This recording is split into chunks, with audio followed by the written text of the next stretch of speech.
Good morning, Geoffrey. 你好, Lynn Chen. How are you? Hi. Good morning. Yeah, I'm good. Nice to meet you again.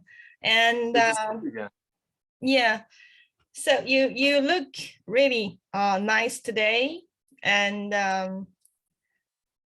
please share with us some of your your lately experience about your spiritual practice. I think this would be very interesting for everyone to hear. Okay, let's crack into it. So I wanted to share with you and everyone today this exercise that I was doing, which put me in what I feel like was total alignment. We're always saying that we need to be in alignment with our goals and that which we're trying to manifest and, get our bodies into alignment. And I found one way to do this. Yeah. It definitely for me, and I believe it'll work for everyone. And what's the way? What's the method you have found? So the method that I used is it's like a yang exercise. So it's not the yin of receiving, but it's more of the yang of projecting into the universe that which we desire through our thoughts, our feelings, and our actions. Mm-hmm. So what I did is I went and I practiced walking gratitude affirmations for 2 hours each morning. Mm. And this was crazy, the way I felt and the way that things started to manifest immediately. It was really incredible. I would feel it during my walk. Maybe let's back up. Mm-hmm. Do you know about chakras? Do your students know about chakras? Yeah, I think many people have heard of that. Maybe we are not like professionals, but it's like common sense, right? 7 chakras. Yeah. So there's a 7 chakra system. And when you get those all into alignment, that's when reality will manifest the easiest on the physical plane. Yeah. Like in the Bible as well, they talk about, when the heart and mind are one, that is when, you can move mountains and stuff like that. Yeah. So it's really about connecting your thoughts and your heart, but also being grounded in the physical world. Yes, about your lower chakras, right? Align with lower chakras. Yeah, so we'll definitely talk about lower chakras a little bit today. Mm-hmm.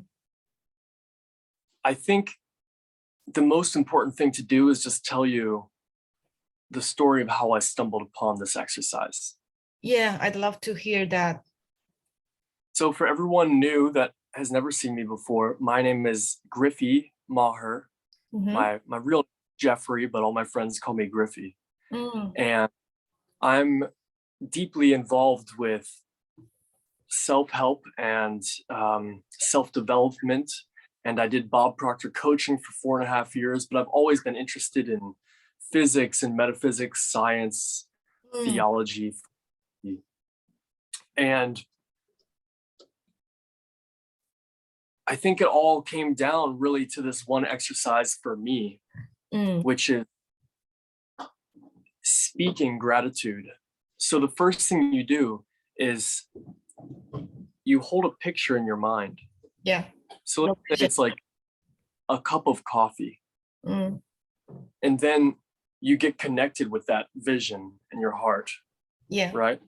And the easiest way for me to do this was through gratitude and I am affirmations. Can you give us an example? Yes. So I would go out and walk every day, right? So I'm exercising. It's just nice and easy exercise. And so, my heart was pumping, right? Because that's your electromagnetic pump. Yeah. That's really strong vibration out there and through your whole body. And exercise also puts you in the physical world. It really gets your chi moving. Yeah, absolutely. And then the next thing I did was I started to say, I am full of gratitude. Mm. So it's an I am affirmation, which is the strongest thing that you can say to your subconscious mind is I am. That's a statement about yourself. Yeah. And gratitude is the most heart expanding, positive topic that we can discuss. You know, gratitude that really just opens your heart. And so I put these together, the I am full of gratitude. Yeah. I put that together with my walking. Yeah.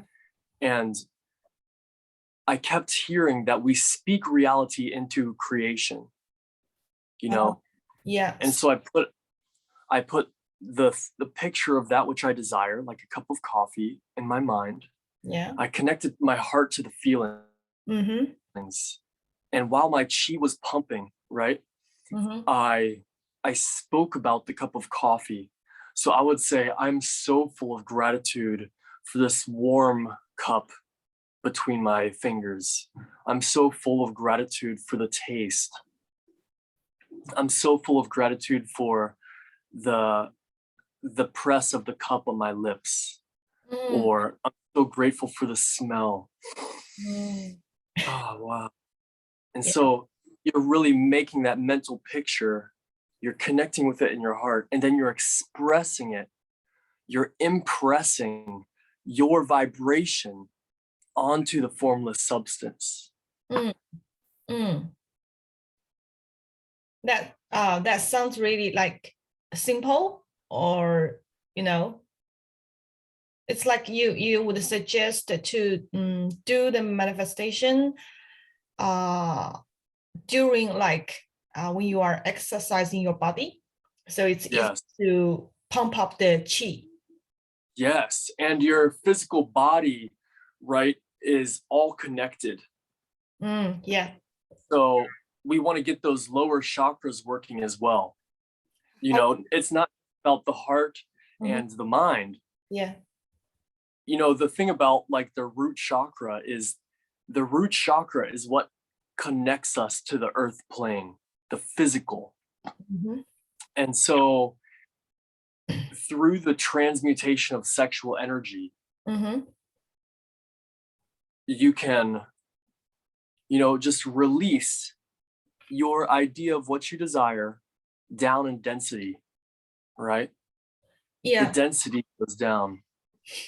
I agree that the lower chakras, they are in charge of the you know, to form the outer reality, to form something, right? But how to really activate lower chakras, or especially the root chakras, or how to really you know utilize the sexual energy to help to manifest? Well, at the moment, I am alone in Okinawa.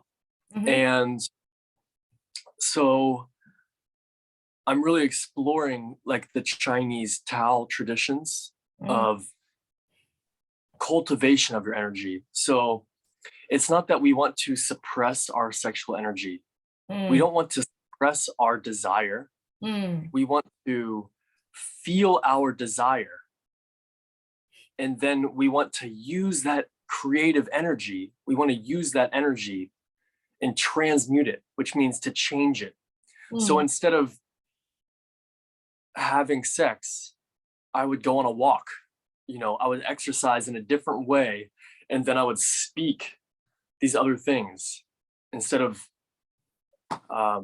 connecting with my partner, you know, I would connect with my own gratitude for a cup of coffee.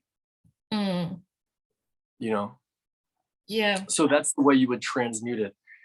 And I think as men, we release too much, you know, our sexual desire, and we are often uncontrolled, and women usually suppress their desire. Yeah. So it's important that we cultivate our desire. It's okay to feel horny. And you should allow yourself to feel those feelings, because that will bring strength to your manifestations? Well, that sounds very interesting, and also for me it's like very mysterious. So is there any difference between male and female to transmute the sexual energy, or it's all the same? You can go out and do exercise or walking? Yeah, there's a big difference in male and female sexual energy. Think about it. There's the sperm and the egg, and they have very different powers. One is the yang, and the other is the yin. And so obviously, each individual is different, but there's going to be different forces. So there's going to be different things which you enjoy. Like I said, the main thing is, for men, I'll just come out and say it, semen retention. So that means do not ejaculate every single day. I talked to some guys and they release themselves every single day. And you should hold your energy back more. And as a man, it can be very uncomfortable sometimes to have that sexual energy inside of you, because it's testosterone. I want to act, I want to go out into the world and make action. Like, that is the testosterone that is created for us. So what's going to stimulate us is obviously visual. Like if a pretty girl in a skirt walks by and she smiles at you. But I'm sure it's different for a woman. But I think it's that same kind of uncomfortable feeling, like there's a bomb in your pants that's about to explode. You kind of just want to get rid of it. Sometimes you just don't want to deal with it because it's so powerful, I see. So you mean it's like try to release your sexual energy in a different way? Maybe we used to release that energy by sexual behaviors. So I see. I think I have read something about this part in Napoleon Hill's book, but he doesn't mention a lot of details about like how to do that. Yeah, I agree. I think that's something that's lacking in the self-development world in the West, is that no one really talks about controlling your sexual energy or the details of how to do it as a man or how to do it as a woman. Like as a woman, you don't suppress your energy, but allow yourself to be aroused. It's okay to let that fire burn, but then, cultivate that energy and just transmute it into something else. But it's also important as a woman to release it. Yeah. I think often women don't release their sexual energy. So they suppress it, their desire, and then they don't even release it when they feel it. So it's really important for everyone to expand, and you're right. Napoleon Hill does not talk about this enough at all. Yeah, but what you talk about reminded me of some experience I had several years ago. There was some time regularly I can feel there are some energy, like I don't know how to express that, in my root chakra, around my root chakra.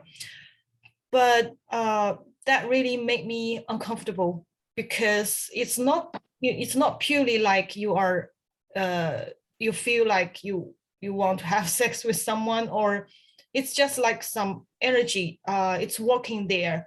So I couldn't sleep during night, and I sometimes I would be like bounce up from my bed when that energy comes.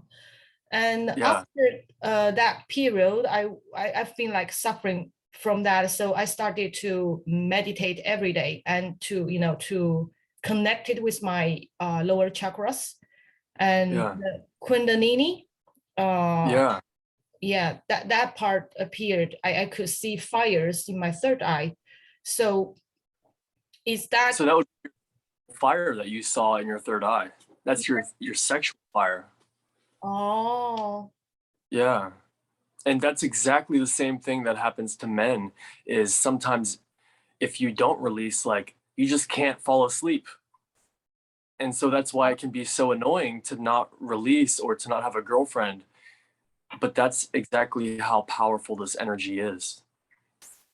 So if we take that energy and we either, we do meditations or like exercise, I'm visualizing what I want, a cup of coffee. I'm connected with my heart, and then I speak it into existence. So this is another way to really impress upon the formless substance. Yeah, you mean speak it. It's like speak loudly to the universe. Yeah, so what Bob says, Bob Proctor, who was both of our coach, rest in peace, he said that we think in pictures, right?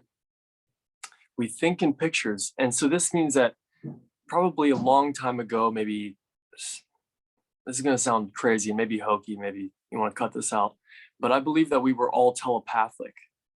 So we used to communicate pictures to each other. We wouldn't communicate words. We would communicate pictures and share it with each other. And we would use the vibrations from our mouth to create reality. Yeah. Right? There's only two types of written languages. One is pictograph and the other is an audiograph. So the one describes a picture, like Chinese language. Yeah. And the other, like English language, is a symbol that matches to a sound. Yeah, that's true. Yeah, in the Bible, they talk about the fall of Babel. So we used to all speak one language, probably the language of telepathy. Oh, right. And then the Bible, there was the big fall of Babel. And God said, you will all speak different languages. Yeah.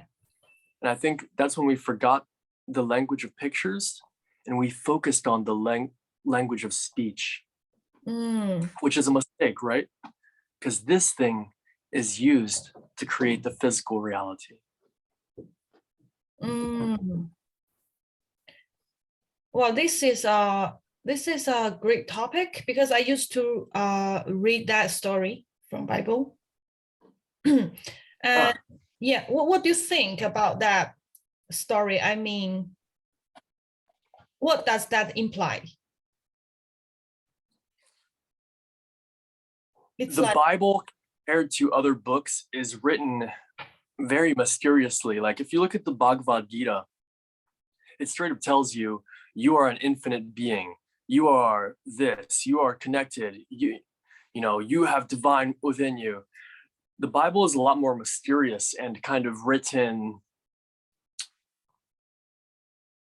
in many different levels. Like there's lots of metaphors and allegory. Yeah. And room for interpretation. But yeah, I would definitely say in that story that humans used to think in pictures and that we communicated with telepathy and that we used our power of vibration.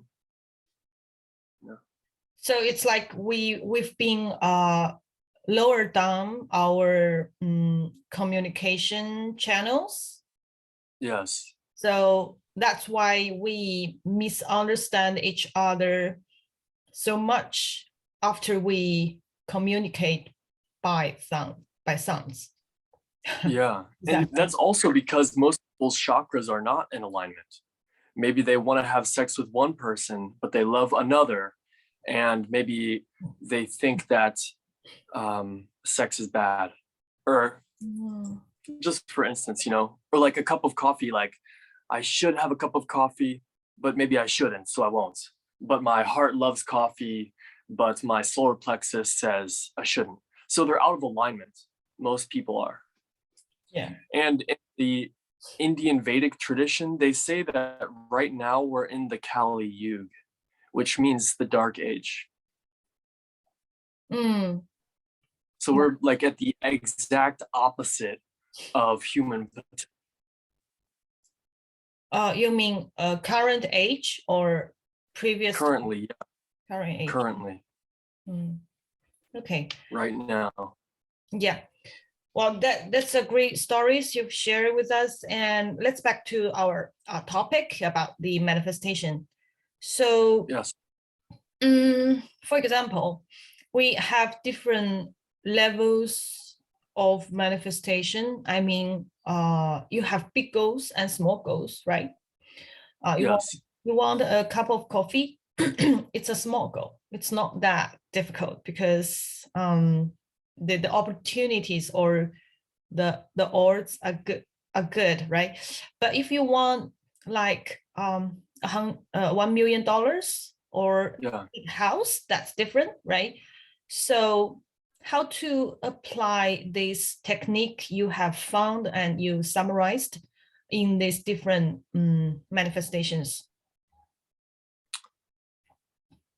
This technique is all about stream of consciousness. So the most important thing is that we're not reading off of a piece of paper. And we don't have something memorized. So when I'm going walking in this gratitude exercise, I will say, I'm so grateful for the sunshine today. I'm so grateful that I am fluent in Japanese. I'm so grateful now that I've manifested $1 million. I'm so grateful for that bird that's chirping. So it's just like stream of consciousness. And that really gets your brain and your heart involved. Yeah. So what you would want to do with one of these other goals is tell me about the money. What does it smell like? What does it feel like? You know, I'm so grateful now that I have $1 million. It weighs about 10 kilos because each $100,000 weighs about 1 kilo. And it feels soft and shiny, and you can see it in your mind's eye. You know, I take my fingers and I run it up along the side of the money, you know, flicking each page of cash. And what the money's going to do for me, I'm so grateful now that I can share with charity part of this $1 million. I'm so grateful I have the $1 million so I can pay my taxes because I love driving my car on the road, you know. And it can be the same with the house. It's like, you know, she's really pumping, so your whole body's working together. And so you can visualize walking into this house. Oh, I'm so grateful for my driveway. It's nice and there's space for 2 cars to park. And I'm so grateful to walk in my front door. It smells like cinnamon and nutmeg. My friend must be cooking in the kitchen. I'm so grateful for the ceiling light that I see. I'm so grateful for these carpeted floors. You know, I can feel the walls are glossy paint or, you know. Actually, it's like doing self-affirmation in a grateful way and while exercising your body. That's it. So what would you suggest? It's not just gratitude, it's also holding a picture. So at a point, you'll get bored and then you'll start to think of things in your mind to be grateful for. And that's when the pictures start, you know? Yes, I think you explained how to live in a state well, right? We've been told you should, you know, live in that state, but we didn't know how to live in that state.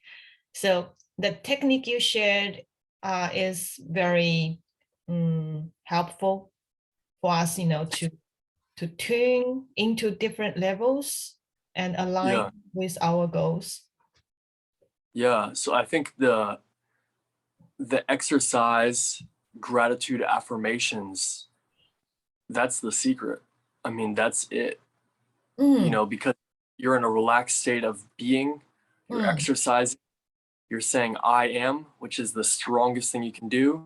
You're sharing your gratitude, which opens your heart. And when you hold a picture in your mind, like we just talked about, we're putting the vibrations of sound to manipulate matter into being.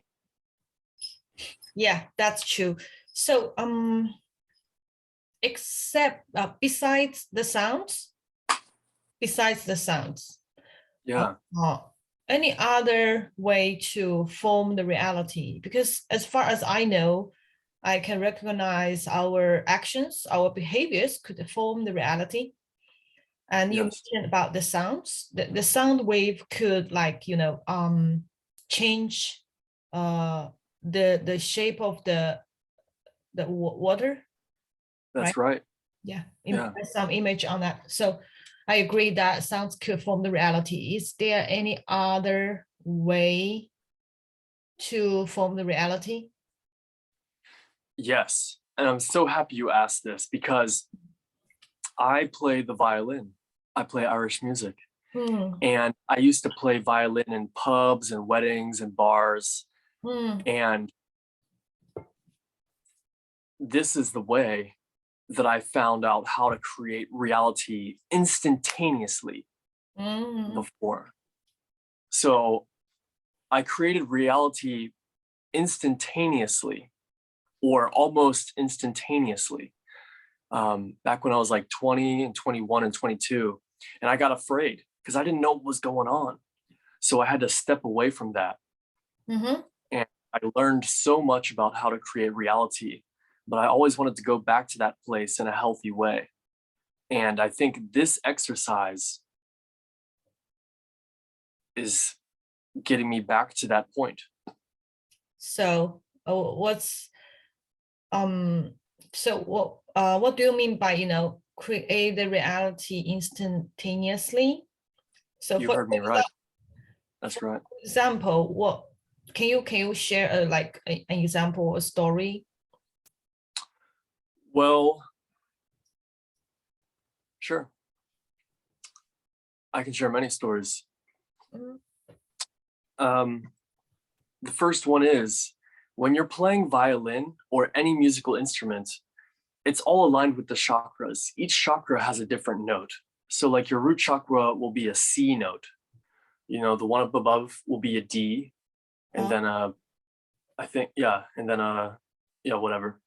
And so it's all aligned. So when you play in different musical rhythms and different stuff, it's really aligning your chakras if you let yourself get emotionally involved, which every great musician is completely mentally and emotionally involved with their music in the time of that creation. Yeah.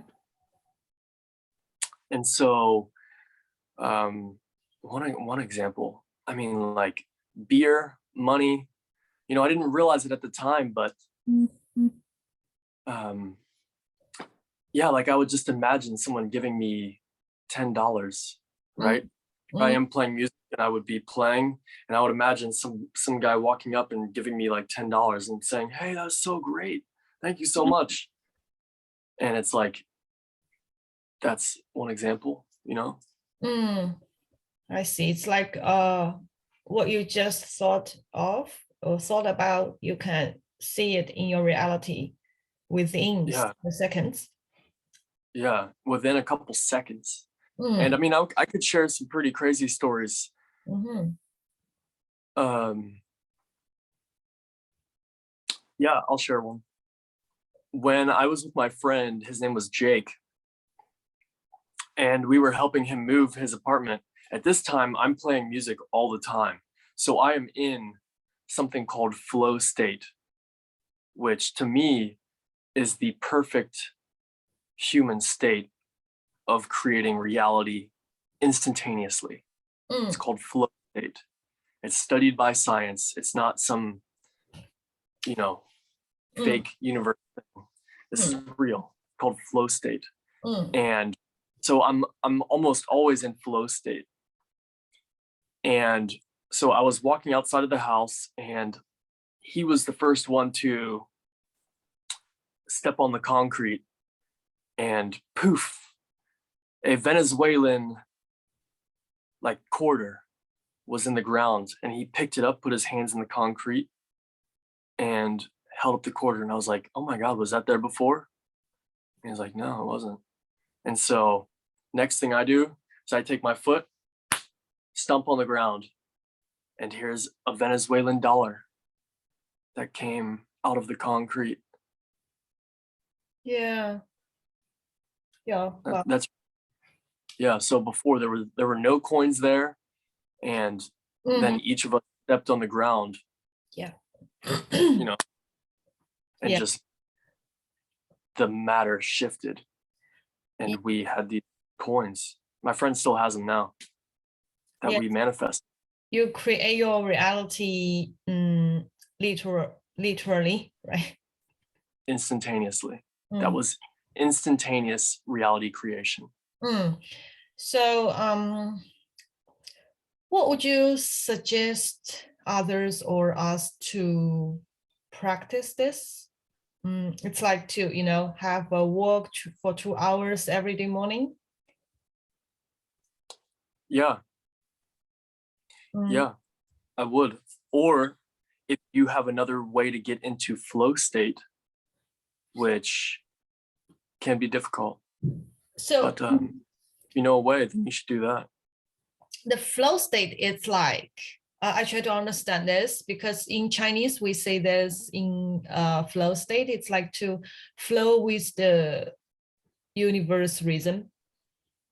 Yeah, so there's a different definition coined by Mihai Csikszentmihalyi, who was Polish. And it's a state of neuroplasticity, where basically you are engaged in an activity that you have a skill at, so it might be like rock climbing, and you have about 10,000 hours of experience rock climbing, and you want to push yourself about 4% beyond your current understanding or beyond your current capability. So you're not doing something twice as hard, just like 4% harder. And that is the point at which, your brain is in alpha. You're not in beta. You're not in beta thinking, you're in alpha. So it's something you're used to doing, kind of like meditation. Yeah. And you're actively creating reality.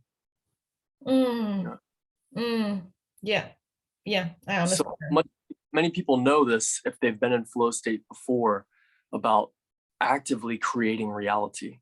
That's really what it is. And so I believe this exercise is also a way for other people to actively create reality instantaneously. Yeah. I'll give you an example.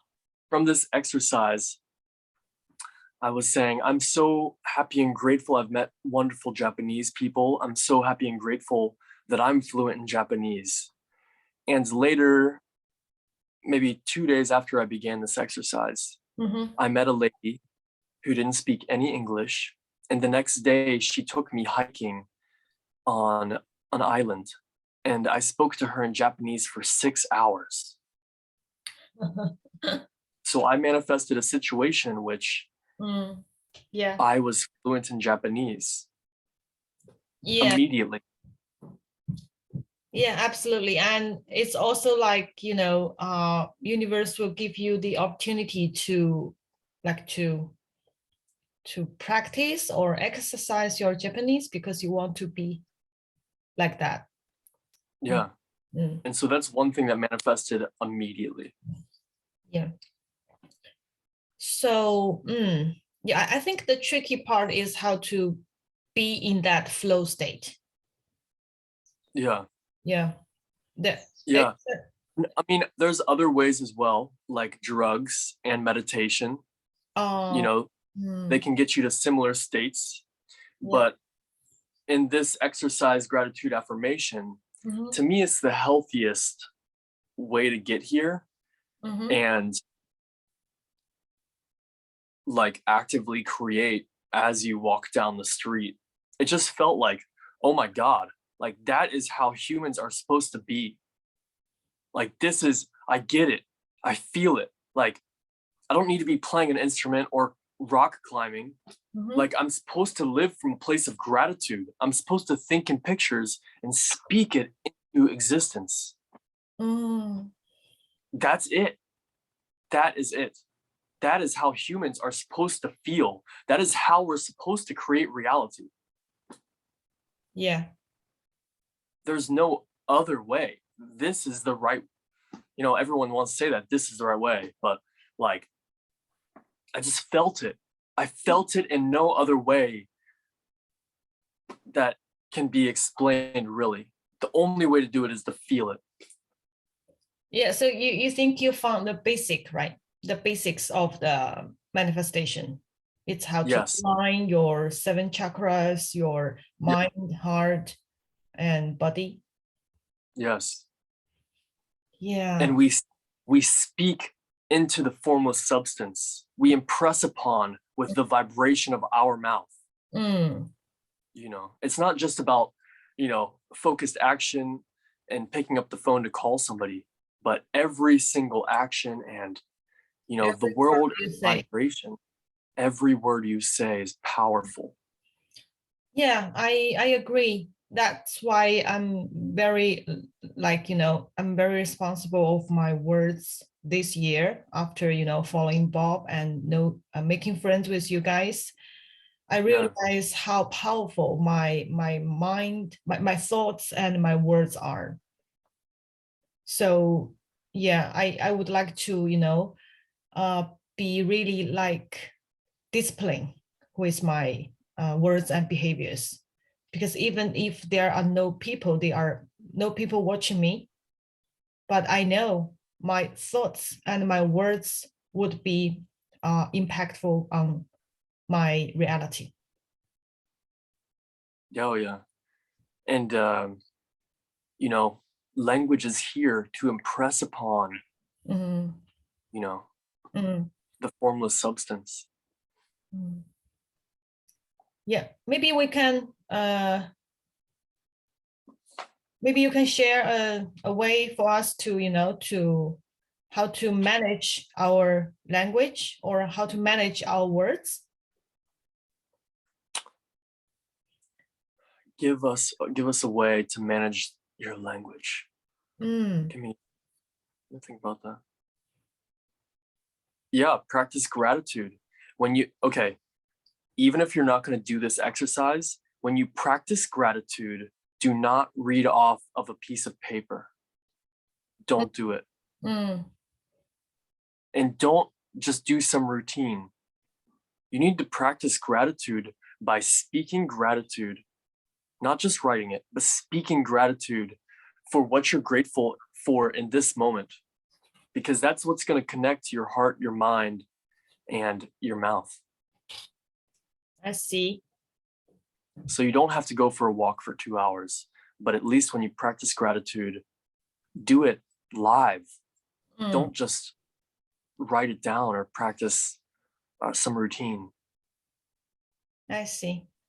Yeah. I think one thing that these teachers always say is they say, study, study, study, and practice, practice, practice.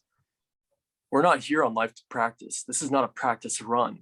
We need to do. We're here to create reality. Yeah, of course. We're not here to practice creating. We're not here to study creating reality. We're here to do it,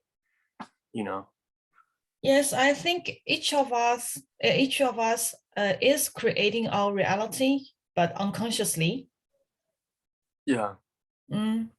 So by study, I think it's more like to study how to be aware of your thoughts, your feelings. Like, you are a born manifesto. Yeah, that's the thing, is you decide your thoughts and your feelings. There's some famous quote that you can make a heaven out of hell or a hell out of heaven. It's your thinking that does this. Yeah. Yeah. This is really a profound and, very interesting technique. And I'm so happy that you would like to share this with everyone. Thank you so much, Lynn. Thank you. Yeah, I thank you. Thank you for your generosity. And it's like, I know you are still on this journey, to practice or research or experiment. So if you have more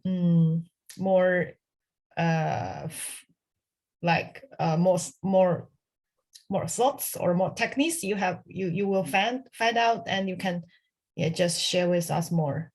And the last thing I would say is, the more you get involved with what you desire, the faster it will manifest. If you're just thinking about it and you're not grateful, it's going to take a long time. If you're grateful on the inside, it's going to take a little less time.